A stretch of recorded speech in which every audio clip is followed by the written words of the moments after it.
क्या शरद शुक्ला जिंदा है या निकल लिए, और आखिरकार एंड में कालीन भैया जेल क्यों गए थे, आखिरकार सभी बाहुबलियों को उन्होंने गोली क्यों मारी, उसी पर बात करेंगे। और सीजन 4 को लेकर क्या प्लॉट बनने वाला है। और एक और इंटरेस्टिंग पॉइंट कि क्या छोटे त्यागी ही जिंदा थे या बड़े त्यागी जिंदा थे, क्योंकि जिस तरीके से अंत में वो अवतार लेकर आते हैं तो वो शायद वो कुछ समझ में नहीं आता, उसी पर बात करेंगे। एंडिंग एक्सप्लेन करने वाला हूँ मिर्जापुर के सीजन 3 का।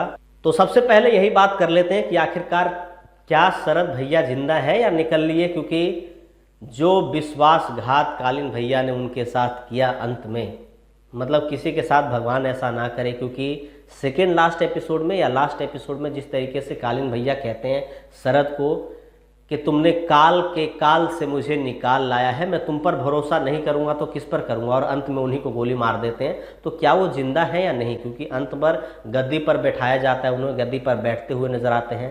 तो बता दूं आपको कि जी नहीं, जिंदा नहीं है वो। सीजन 2 को लेकर यही बातें की जा रही थी कि क्या मुन्ना भैया जिंदा रहेंगे नहीं रहेंगे, लेकिन पहले 5 मिनट में ही उनका अंतिम संस्कार कर दिया गया था। तो इसी यही हो सकता है आपको कि शरद शुक्ला अब दुनिया में नहीं है, उनका समाप्त हो चुका है एक तरीके से। आखिरकार बाहुबलियों पर उन्होंने गोली चलवाई क्यों, शरद पर उन्होंने गोली क्यों चलवाई, आखिरकार पूरी कहानी आपको बता दूं कि माधुरी को पता चल जाता है, माधुरी यादव को पता चल जाता है कि उनके बाप के कातिल कौन है, वो है शरद शुक्ला।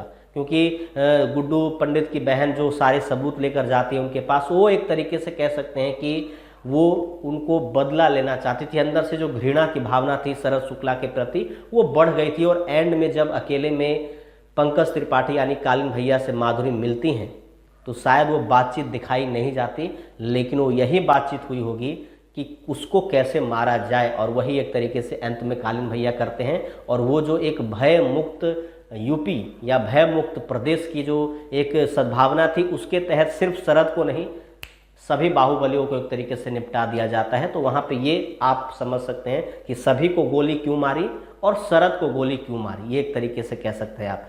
शायद वो अंदर अंतर्भाव मन में सोच रहे हो शायद ये मुन्ना को मरवाने में शरद कहाँ थो, ये एक तरीके से शायद बहका दिया हो माधुरी यादव ने, ये एक तरीके से आप कह सकते हैं। यही कारण रहा कि शरद यादव को कालीन भैया ने निपटा दिया।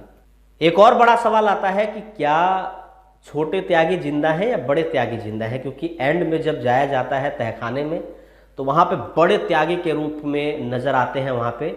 और जिस तरीके से वो ऐसा लगता है कि क्या सच में बड़े त्यागी ही जिंदा थे, उनके अंदर आत्मा थी छोटे त्यागी की, तो ऐसा बिल्कुल नहीं है। वो रहते हैं छोटे त्यागी ही हैं, लेकिन वो अपने आप को इस तरीके से प्रेजेंट करते हैं कि मैं अब भूल चुका हूँ सभी चीज़ों को, और वो पूरी तरीके से कह सकते हैं कि वो बड़े त्यागी में तब्दील हो चुके हैं। अगर वो पहले हो जाते तो ये चुतियापा ही ना हुआ होता, क्योंकि वो छोटू को पहले ही गोली मार देते वहाँ पे जिस तरीके से। और छोटा डॉन ही मैं उनको कहता हूँ पूरे सीरीज में जिस तरीके से वो बांधे रखते हैं, उनको मार देना चाहिए था अगर वो ही था, लेकिन राइटर को कहानी आगे बढ़ानी थी तो एक तरीके से जरिया था, नहीं तो वो पहले ही निपटा देता। तो ये तो कहा है कि छोटे त्यागी ही हैं वो, लेकिन अब बड़े त्यागी के रूप में आ चुके हैं। देखते हैं कि अपनी बीवी की जान, भाभी की जान बचा पाते हैं या नहीं, ये अगले सीजन में हमें पता चलेगा।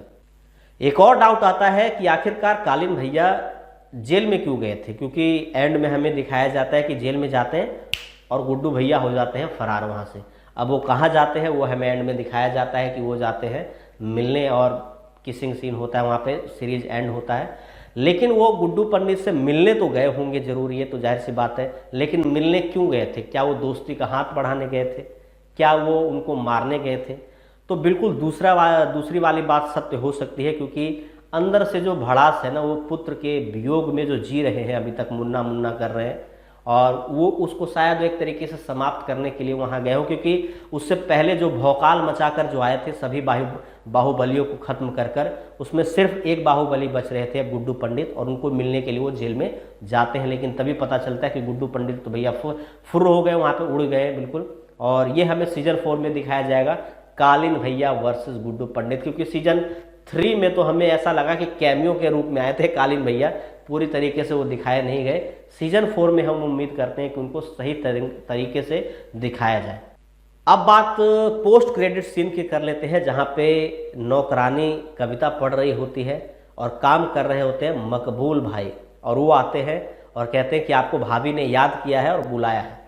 तो क्या अब ये आशंकाएं जताई जा सकती है कि क्या सीजन 4 में मिर्ज़ापुर का किंग नहीं होगा, मिर्ज़ापुर की क्वीन होगी कोई, और वो होगी बीना भाभी। क्योंकि जिस तरीके से पूरे सीजन 1, सीजन 2, सीजन 3 खत्म हुआ है, इतने सारे बाहुबली आए गए, लेकिन हमें पता क्या चलता है कि भाई साहब असली विलन, असली जो कठपुतलियों को नचाने वाली या वाला, जिस तरीके से कह सकते हैं कि वो तो कोई और ही था या कोई और थी, वो खुद मिर्ज़ापुर के कोठी में, त्रिपाठी कोठी में बैठकर वो सबको नचा रही थी। एक तरीके से गुड्डू पंडित तक को उन्होंने नचा दिया ड्रग्स दे दे के एक तरीके से। तो वो क्या कहने उनके, तो वो हो सकता है कि शायद सीजन 4 में आपको एज अ मेन जो कह सकते हैं कि बाहुबली तो नहीं, लेडी डॉन के रूप में आपको वो नज़र आ सकती हैं थोड़ी सी।